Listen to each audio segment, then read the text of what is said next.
head down, out in the cold, faithless and dark, your story's untold. Come take my hand and walk there with me. I know a place where we can be free. There is a light shining for you, guiding your way. Good morning, everybody. I am going to say good morning to you. I am praying that you are having a wonderful, wonderful morning. Happy Sunday morning to you. Morning Muster, what is your calling? What is the calling that God has for you today? What is your purpose, your destination? What is it that God has for you today? I am absolutely delighted that you guys have decided to come by and share and watch and behold. Okay, so I got my coffee. Hopefully you have yours. If you're watching on Facebook, thank you so much for watching on Facebook. I am so happy that you have decided to join me this morning. Hey, what's your next move? I've been thinking about this. What is your next move? What is the next move that you are supposed to make in your life? What is the next move? What is the thing that you are supposed to do now? Not what you're supposed to do later. What is the thing you're supposed to do now? What's going to elevate you? What is the next move in your life that's going to elevate you to the place you want to be? Now, here's something important about that question. Vitally important. In order for you and I to really grasp this concept, we need to focus on the immaterial rather than the material. We need to focus on the internal rather than the external. There are external things you need to do. There are external things I need to do in order for me to get to the next level. Now, when I say next level, it's not a power play. I'm not talking about a power play, right? Let me get my microphone situation straight real quick. Right? Let's see. That looks kind of weird. Okay. I'm not talking about a power play. I'm not talking about doing jack squat just to do jack squat. That's not what I'm talking about. I'm talking about what is the next thing that's going to get you to the place you want to be in life, to the place I want to be in life. What is that thing going to be? What does it look like for you to maneuver toward that next thing? And I submit to you that there are, first of all, before I start, I want to say to those of you watching on YouTube and those of you who are watching Facebook on demand, you should have pen and paper.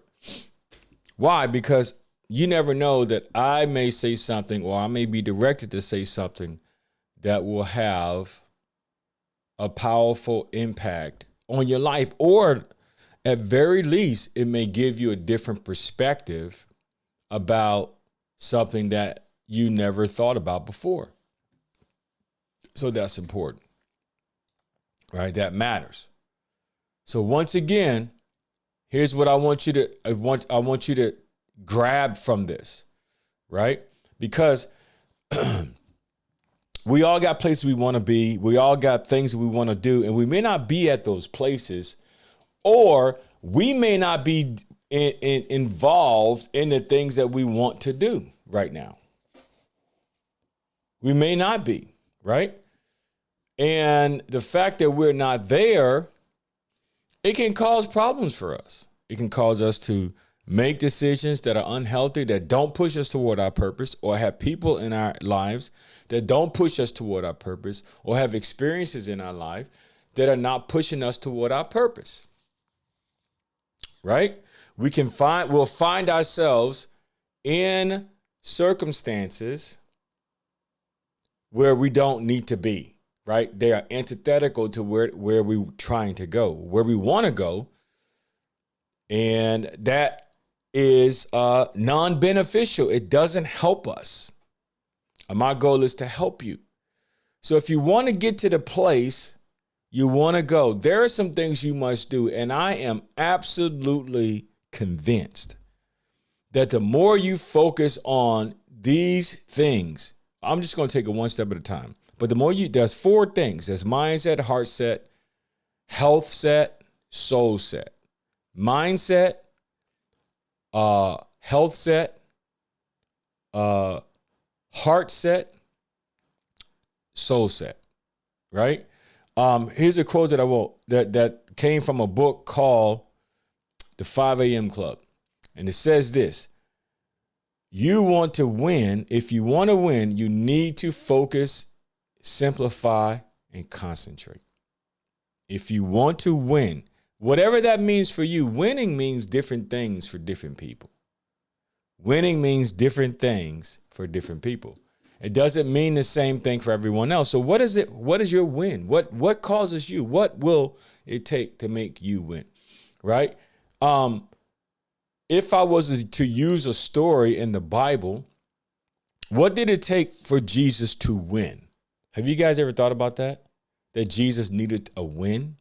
Have you ever thought about Jesus needing a win? Jesus needed to win. Have you ever had that thought? I submit to you that Jesus needed a win. He needed a win, right? He needed to accomplish the purpose that the divine, that God had for him. And here's a tidbit of information that will lend us to, that will suggest to the reader of the Gospels of Jesus's life that he had to make a conscious decision to win. And for him to win, he had to accomplish his purpose. His purpose was, one, to spread the message, and the message of the kingdom, but then to inform Israel that the long-awaited Messiah was actually present with him. That there was no need to wait anymore, but the Messiah was present. And he went through what he had to go through in order to reach that goal or hit that mark. And ultimately, it led him to his death. That was ultimately. But again, that's a win. That was a win for Jesus, right? Jesus was concentrated. Jesus was focused. And Jesus simplified things. How did he simplify? Scripture says that Jesus often went alone to pray. Often. He went up away from his disciples to pray. He got into a private place where he could deal with his soul, deal with his demons, deal with his purpose, deal with his mission. Number one, you need to journal. You need to get into a place where you can deal with your mindset. And Jesus had to deal with his mindset. The way that Jesus dealt with his mindset, the scripture says that he often went alone to pray. He often did that. All right? He often went into a private place to pray. And we must do the same thing. We must often get into a place where we are in private prayer, concentration, meditation, thinking about who we are, what we do, what is our purpose, what is our calling, what is the thing that we are called and gifted to do. We must often get into that place. All right? So number one, Jesus had to meditate. Jesus had to journal. In his time, he had to pray. But go and look at the scripture verses that talk about how he had to do these things. Number two, right? The scripture verse talked about how Jesus was calculated. He concentrated. Right? He simplified things. Right? Here is the way, when people are saying, when in the gospel writers, in the gospel narratives, when the Pharisees were trying to accuse him or bring him up on legal religious charges, what did Jesus do? Right? When Jesus was in the first few chapters of Luke, when Jesus was being tested in the wilderness, and the deceiver said to him, take these stones and turn them to bread. Jesus then reverberated or spoke back to him and said, man shall not live by bread alone, but by every word that proceeds from the divine. What was Jesus doing? Jesus was keeping it simplified by sticking to his code of ethics. You and I must stick to our code of ethics. We must stick to the thing that grounds us and makes us who we are. The moment that we begin to move away from the people that we are destined, the people that we are called, and the people that we are gifted to be, the people that have purpose, passion, place, destiny. The moment we begin to move away in order to cater to people who may not necessarily be interested in the things that we have to say, is the moment we lose ourselves and lose our point of entry and toward our destiny. So number one, Jesus concentrated, he reflected, he journaled. Number two, he stuck to his morals, right? He stayed focused. Okay, what's pulling you away from, every great, and let me say this about focus. Every great person who's accomplished anything had to focus. Matthew Gladwell calls it the 10,000 hour rule. That if you spend 10,000 hours doing that one thing, at some point you will become a master of that thing. This is also true for us. I call that focus. When you are able to focus on the things that you want to do and not be scatterbrained and being pulled in different directions or spread thin, you're more able to accomplish your goals. The less time you spend on the thing that gives you purpose, meaning, destiny, the least likely you're accomplishing that thing will come to pass. The more you'll become distracted. You understand the importance of that. You have to understand the importance of staying focused. You have to understand the importance of being simplified, right? Jack of all trades, master of none, right? That means you can do a lot of things, but you need to focus. And I've thought about this in the social media world. They call it finding your niche. In the church world, we call it knowing your demographics, right? And saying focus on those individuals.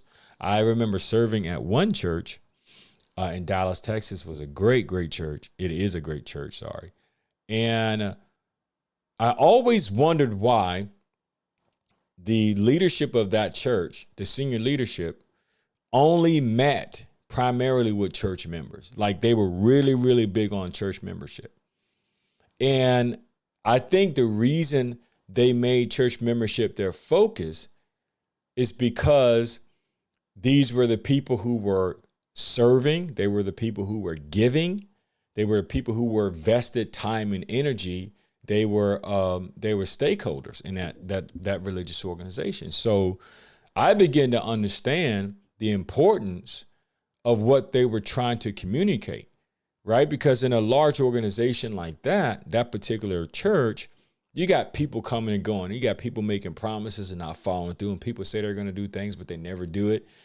And people just want to be close to the senior leadership because these people are well known when they don't have the best interests of the community at heart. What am I saying? Then I realized that church community, that leadership, were focused on membership because these were the people who were in a sort of binding a relationship with the mission, vision, and focus of that organization. Right? Right? That's focus, right? That's focus. Whenever you're working out in the gym, right? If you want a stronger upper body, guess what? You have to focus your attention on that muscle group, right? You have to break that muscle group down.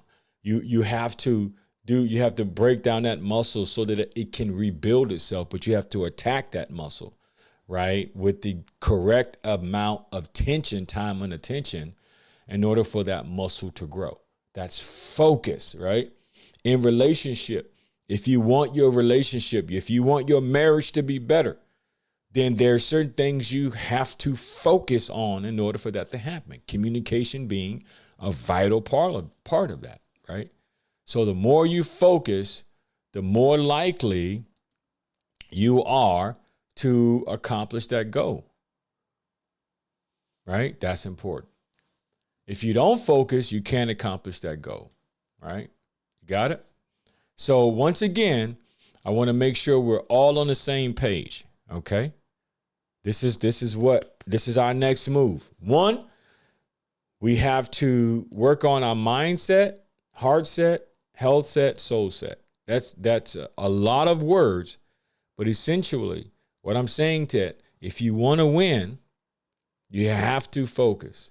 You have to focus. You have to simplify, right? Know your core values, and you have to concentrate. Take time to get into a place and a space where you can reflect and that you can meditate in order for you to find your sense of self, to find your center. Like that's what I like to call it. Find your center. Okay, that's vitally important. Okay. All right, guys. Thank you so much for listening. Thank you so much for participating. I appreciate you guys. I look forward to talking to you in the future. I wish you all the best. Please don't forget to stay connected.